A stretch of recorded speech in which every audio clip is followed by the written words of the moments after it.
السلام عليكم ورحمة الله وبركاته. أهلا وسهلا بكم كل متابعي القناة الأعزاء. أهلا وسهلا بكل المهتم بالربح من الإنترنت.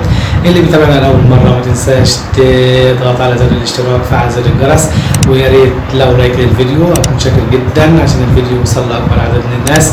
تحياتي لكم جميعا.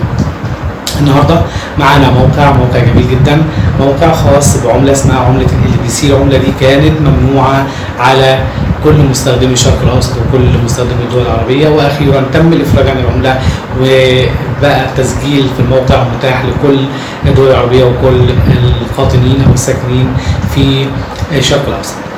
تمام. العمله دي يا ريت اتمنى انك تتابع الفيديو بدقه، لان اي غلطه سواء في التسجيل او في التفعيل مش هيسحب لك ومش هيوصل كمان. فيا ريت تتابع الفيديو للاخر، ما تفوتش حاجه فيه علشان الربح يوصلك كده، وان شاء الله باذن الله الكل يربح معانا باذن الله. عايز اقول نقطتين مهمين في الاول خالص. العمله دي الحد الادنى للسحب من الموقع 12 LBC. تمام، يعني لما تكمل 12 LBC بتسحب. الحاجه الثانيه ان المنصه اللي هتسحب عليها، وانا هسيب لك رابط الموقع ورابط المنصه في اسفل الفيديو في صندوق الوصف. المنصه اللي هتسحب عليها حضرتك ما بتقبلش اقل من 50 LBC، يعني مش لما تكمل ال 12 تروح ساحب، لا، لما تكمل 50 LBC حضرتك تسحب. ببساطه الموقع ده جميل جدا، بتدخل تأدي بعض المهمات للموقع، مش اعلانات ولا اي حاجه خالص. دي عباره عن انك انت بتسجل تسجيلك الدخول اليومي بيدي لك ربح. بتكتب الاسم وتسجيل الايميل والكلام ده، بتاخد ربح جزء من العمله او واحد عمله او 2 من العمله الى اخره. تمام، فبتكمل الاجراءات دي يوميا، ومقابل ده بتحصل على عمله LBC. اوكي، يلا بينا. طبعا مش هفكركم زي كل مره ان الشغل على الموقع ده ينفع من خلال اللاب، من خلال الكمبيوتر، من خلال التاب، من خلال الموبايل، اي حاجه فيهم هتنفع. تمام، فيلا بينا على جهاز الكمبيوتر عشان نشوف هنشتغل ازاي. وباكد تاني ما تنساش تتابعنا خطوه بخطوه، لحظه بلحظه، علشان يوصلك الربح بطريقه صحيحه، لان التسجيل ليه شروط والشغل على الموقع ليه شروط.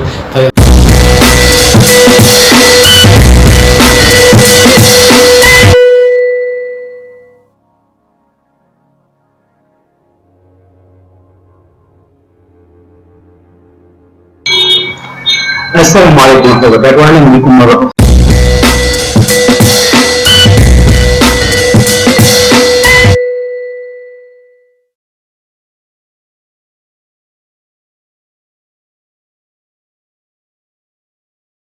إن الربح اللي هتحصل عليه مش هيوصلك على المنصة الخاصة بالموقع.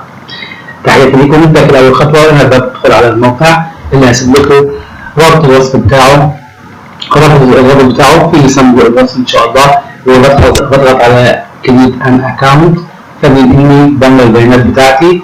تمام، الاسم والباسورد الى اخره، وبضغط على ريجستر.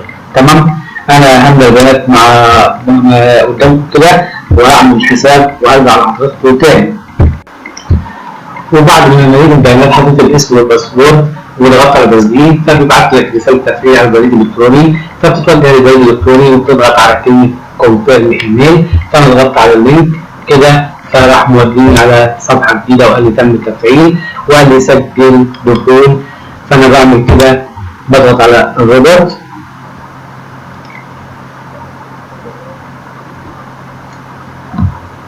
بتخطى كل الكباتشة زي ما حضراتكم شايفين. تمام، وهيعمل لي تسجيل دخول لوجن ساين ان سكسس. تمام، فبينقلني المتصفح لصفحة تسجيل الدخول زي ما حضراتكم شايفين. تمام، بضغط هنا كده على اسم الموقع مع حضراتكم زي ما حضراتكم شايفين.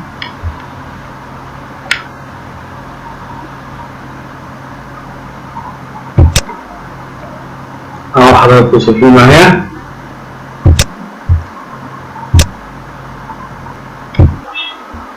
تمام، حضراتكم كده فبينقلني على ريواردز فاليديشن. اول مجرد ما اسجل دخول المفروض بدخل على ريواردز فاليديشن. لو ما عرفتش اجيبها فانا بضغط هنا كده على الاكونت. تمام، وبدخل على ريواردز. تمام، انلوك ريوردز، فانا بضغط عليها عشان يفتحها لي، يعني فتح او عدم اغلاق المكافآت. تمام. انا المفروض كده بعمل فيريفيكيشن للحساب بتاعي، فعندي مجموعه رسائل للفيريفيكيشن او بروف فيها تكست من خلال الرسائل النصيه، ما برضه بصراحه مش مضمونه وممكن نجربها. هنجرب مع بعضين. احط رقم الموبايل بتاعي، بس هنا مش عارف هيفتح ولا لا، بس هنجرب برضه. نجرب التفعيل من خلال رسالة نصية. نختار مفتاح الدولة اللي هو مصر بلس 20 زائد 20 ايجيبت زائد 20 ايجيبت بولاريو. لحظة واحدة بس معايا نشوف الايجيبت.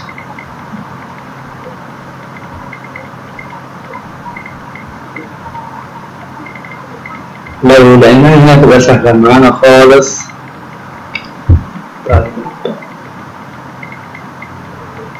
للأسف شكلها هنا كده مش من ضمن اللي هيتفعلوا عن طريق الموبايل. تمام. آخر بحث، وهننتقل لوسيلة أخرى ممكن تعمل فيريفيكيشن فيها للإيميل بتاعك ده بعد البريد الإلكتروني. طبعا البريد الإلكتروني أو الإيميل ده أساسي، بعدها خطوة التفعيل دي وبتاخد عليها مكافأة من السايت او من الموقع ده، الموقع العمرة. تمام. مش لقينا مصر تقريبا هنا مفيش زائد 20 خالص، معنى كده ان مصر مش من ضمن الدول اللي هو يجوز فيها منح مكافأة عن طريق الفيريفيكيشن بالتليفون. اوكي خلاص، هننتقل كده لخطوة بديلة ليها. خلاص اقول نروح نام. اوكي كده جروب فيا كريدت، لا فيا كارد، لا ما عنديش كارد. تمام. فيا تشات. تمام. اقول له جوين لوجر تشات. فهو كل موقع تقريبا عنده حساب على الديسكارد. الديسكارد اللي هو الشات، منظومه شات عالميه، كل موقع بيعمل عليها اكونت. فانت لو عندك حساب على الديسكارد، تمام، فانت بتدخل بتعمل تقول بس هاي، بس مش اكتر من كده. تمام. فبيفعل معاك، هيجيلك 5 دقايق تقريبا وتقول له خلاص اوكي. هندخل كده بس على الديسكارد. انا تقريبا كنت عامل حساب بس والله تقريبا نسيته، فانا هعمله معاك دلوقتي برضه مفيش اي مشكله. عادي بتعمل تسجيل بيكون زي اي موقع، او تسجيل زي اي موقع خالص بسهوله جدا. تمام. اهو جالي الفتح. قول له اعمل حساب عشان وقت الفيديو بس مش عايزه يطول، فانا ممكن اوقف التسجيل واعمل اهو ماشي. يوزر نيم،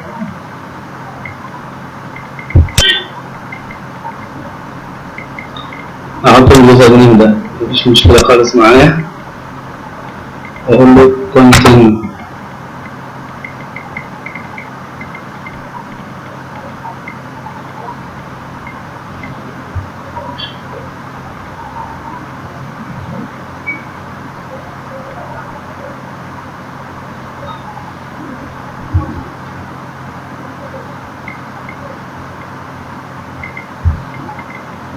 اوكي كده اهو بدأ يحمل معايا الصفحة بتاعت الديسكارد، وهدخل على الشات بتاعهم لحد ما تحمل صفحة عشان وقت الفيديو بس وقفت تسجيل شوية. وانا هنا زي ما حضراتكم شايفين على الديسكورد، تمام، اللي هو الشات اللي خاص بالموقع. دخلت عملت حساب على الديسكورد، تمام. فالمفروض يبعت لي رسالة بريد الكتروني، فانا هدخل اشوف رسالة البريد الالكتروني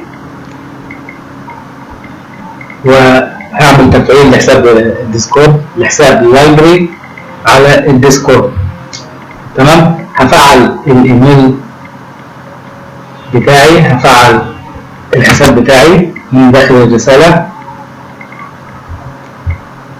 اوكي لحظة واحدة بس معايا،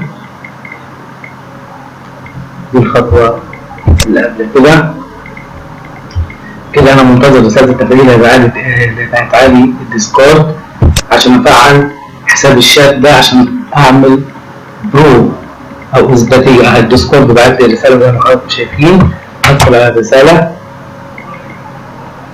حساب الديسكورد عادي بيتم بس الاسم، اسم المستخدم، تحط الايميل بتاعك، تاريخ ميلادك، مش اكتر من كده، وتضغط كليم اكونت. كليم اكونت اهو، اقول له فيريفاي ايميل، فبينقل لي صفحه التفعيل ويقول لي تم تفعيل حسابك بنجاح.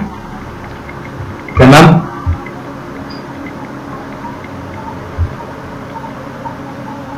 كده تم تفعيل الحساب، وهيعيد توجيهي للديسكورد مرة تانية.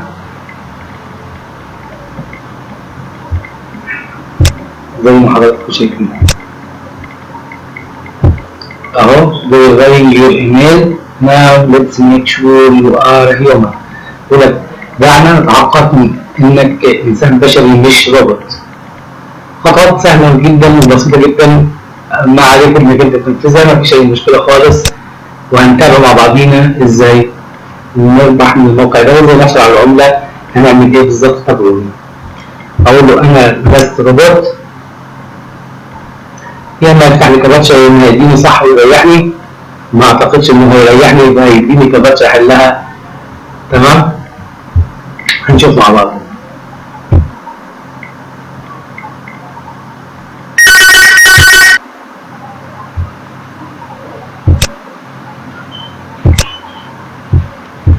وبعد ما عليت كود الكباتشا ضغطت على continue to discard،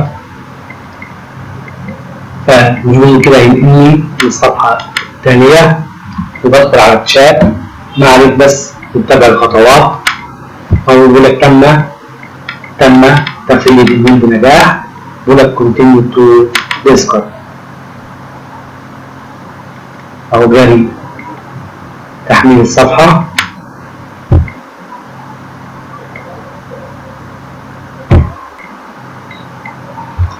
تمام. وبعد ما سجلنا الدخول، بعد ما كتبنا الديسكورد وسجلنا الدخول، هندخل كده علشان نفعل اللوبي، الشات بتاع اللوبي على الديسكورد. فبعمل ايه؟ بدخل كده على ريوردز ابروفال هنا زي ما حضراتكم شايفين على اليمين ناحية الشمال، اسف، بضغط عليها. طيب اهي اللي هي التانية دي، بضغط على ريوردز ابروفال فبتنقلني على الصفحة دي. بطلع فوق خالص كده وبجيب ريوردز بوت، بضغط على ريوردز بوت فبيفتح لي دي. تمام. ما علينا نكتب له كلمة هاي بس، بضغط انتر. تمام. ولاحظوا معايا الخطوات كده. تمام. ففتح لي الصفحه دي زي ما حضراتكم شايفين، واول لينك ده بيقول لي اضغط عليه علشان تفعل الايميل بتاعك او تفعل البيانات بتاعتك. فبضغط عليه، فبقول له يس، بيقول لي فيريفاي، اقول له اوكي يس. فبيفتح لي صفحه جديده، بدخل استكمل بيانات الليبري بني عليها. يبقى انا كده ربطت شات ديسكورد بالليبري او شات الليبري على الديسكورد بموقع الليبري وفعلت معاهم. بدخل بس استكمل البيانات وبستنى لما بتحمل الصفحه زي ما حضراتكم شايفين، فبيقول لي واي از نيدد. فتدخل كده ليبرز، تدخل تاخد المكافآت بتاعتك، بتقول لك لينك يور ديسكورد اكونت. تمام. يعني عايز تحط كده اللينك بتاع الديسكورد اكونت بتاعك هنا. فانا حطيت اللينك وقلت له ساين ان ويز ديسكورد، فراح نقلني على التطبيق الصغير ده. فبقول له اوثرايز يعني ادي تصريح، فانا باخد التصريح دلوقتي وهينقلني على صفحه جديده بتاعت الريوردز بتاعت الليبر. تمام. نقلنا على الصفحه اهو،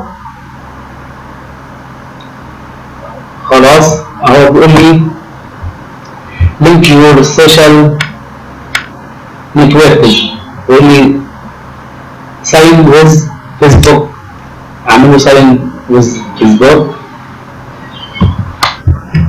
لحظة ونستكمل مع بعضينا.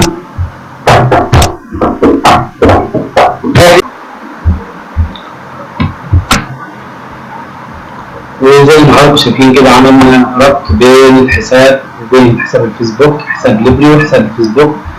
وحساب تويتر وحساب لينكدين. تمام. باقي من البيانات بتاعته تكتب الاسم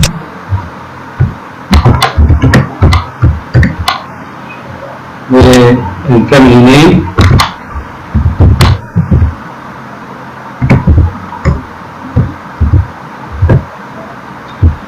بيقول لك هنا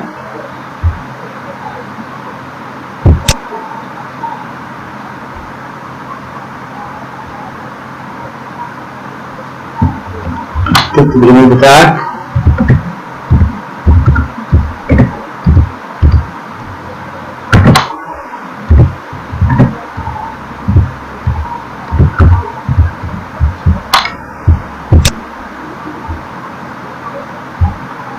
بيقول لك is this your first delivery account?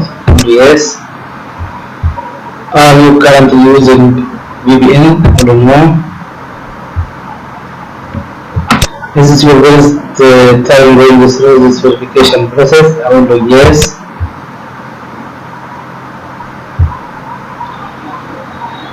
How did you find the library? Our library? Through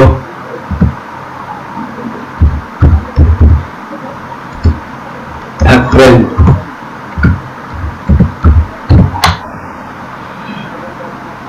Why are you interested in library?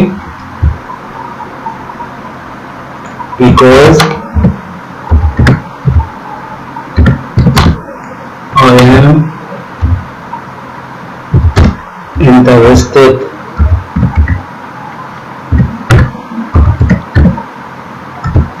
in crypto and investment.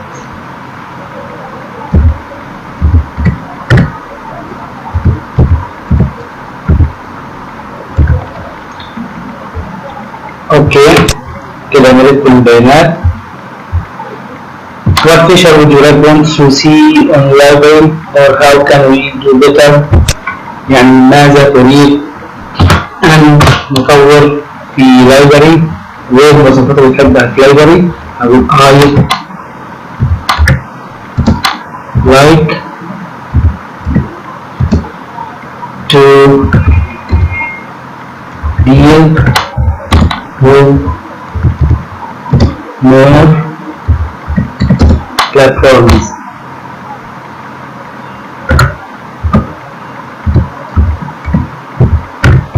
اوكي كده خلصت ملء البيانات.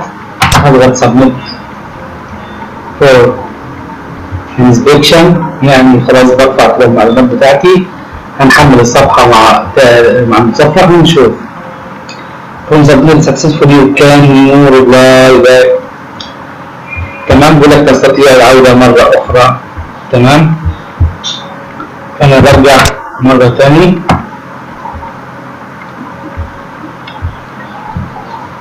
على المتصفح وعلى الصفحة بتاعت لايبرري ونشوف هنعمل ايه.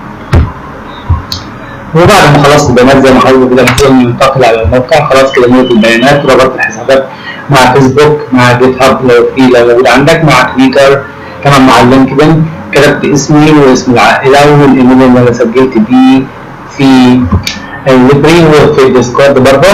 تمام. وسجلت الدخول برضه في الديسكورد. تمام.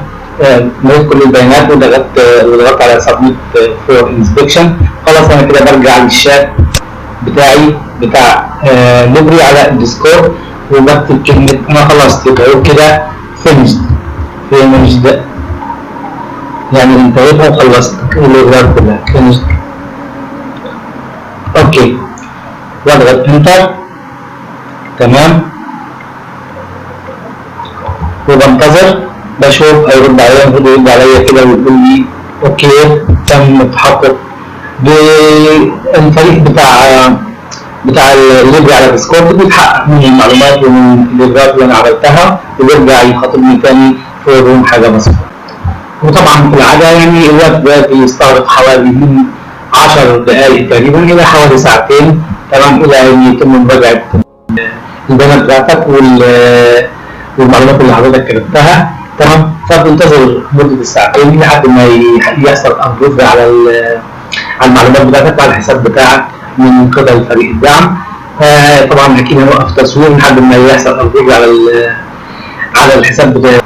السلام عليكم ورحمه الله وبركاته. رجعنا لكم تاني بعد ما تم عمل ابروف للحساب، وهو دخلنا على المنصه بعد ما تم قبول الحساب من خلال ديسكورد. تمام. فاحنا اهو دي واجهه الموقع، ودي ريورد بروجرام، برنامج المكافآت، اهو كل حاجه بتتعمل عليها مكافاه معينه زي ما حضرتك شايف. تمام. كل مهمه، كل شانل سيرفنج. تمام. اهو زي ما حضرتك شايف اهو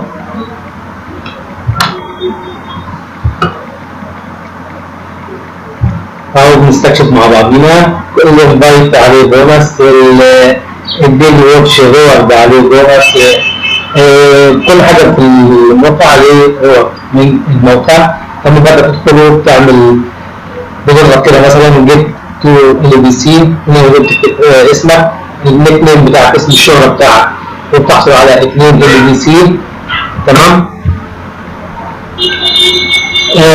وبالتالي بتحصل عليها وهتلاقيها الرصيد ظهر كده بعد ما بتحصل عليها. تمام. بننتقل اهو ضغطت عليها بيقول لي يو ايرند 2 LBC، انت حصلت على 2 LBC. تمام. واول ريورد جديد اهو يور فيرست ريورد، يعني اول مكافأة ليك. تمام. اهو بنستكشف تاني مع بعضنا حاجات تاني. اهو مثلا اهي فوق ظهر الرصيد اهو 2 LBC بمنتهى السهوله مع اول مهمه تمت. تمام. في كمان انك انت بتدخل على الموقع، الدخول اليومي على الموقع بتاخد عليه ريوردز، تاخد LBC، عمله LBC دي من الموقع. اهو بننزل لتحت كده. ايوه فيرست ببلش، لو نشرت